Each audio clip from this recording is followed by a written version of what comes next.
यहां कोई जगत नहीं है, ये शाश्वत अद्वैत है। संसार के प्रपंच का यहाँ उपशमन हो जाता है। यही अमात्र रूप है, यही जीवात्मा और ब्रह्म का तात्विक रूप है, जो इन सब में भटकता नहीं है। वह अपनी अंतरात्मा में प्रवेश कर जाता है और वहीं आत्म साक्षात्कार करके ब्रह्म की तरह हो जाता है। प्रकृति की अवस्थाओं को यदि समझना है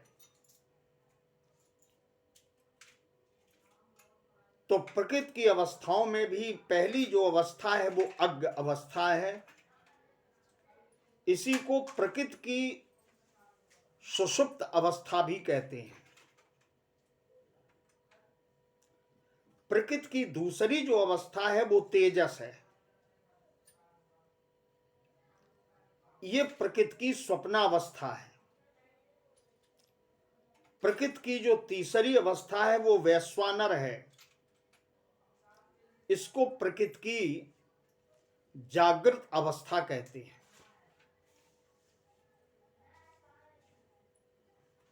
सूक्ष्म से सूक्ष्म रचना ये प्रज्ञान घन है और स्थूल रचना ही दृश्यमान जगत है। और ये दोनों रचनाएं एकमात्र प्रकृति की हैं, लेकिन ब्रह्म में आरोपित हो जाने के कारण ये रचनाएं ब्रह्म की ही हम लोग मानते हैं और बड़े प्रसन्नता के साथ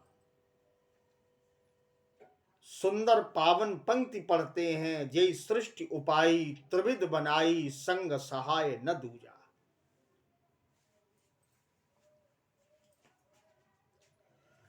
अब यदि जीव की चर्चा करें और यदि इस सार तत्व में जाएं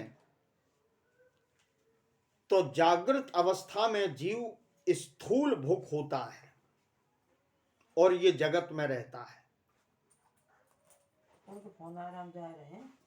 स्वप्न में प्रवृत्त भुक्त होता है और बाहर से ध्यान हटा करके ये अंदर की ओर हो जाता है, अंतर्मुखी हो जाता है।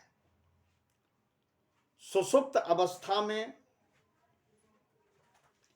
ये शरीर जो है, जो जीव है, वो आनंद भुक हो जाता है। शरीर का भी संबंध टूट जाता है और प्रकृति का संबंध भी टूट करके इन दोनों का संबंध आनंद से जुड़ जाता है। आप सभी श्रोताओं ने रामचरितमानस का वो मंत्र जरूर पढ़ा होगा चौपाई के रूप में कि परमात्मा के शरीर का जो पंचीकरण है वो इस प्रकार का नहीं है जो मैंने आपसे चर्चा की। परमात्मा का जो शरीर है वो आनंदमय है, चिदानंदमय है। चिदानंदमय देह तुम्हारी, विगत विकार जान अधिकारी।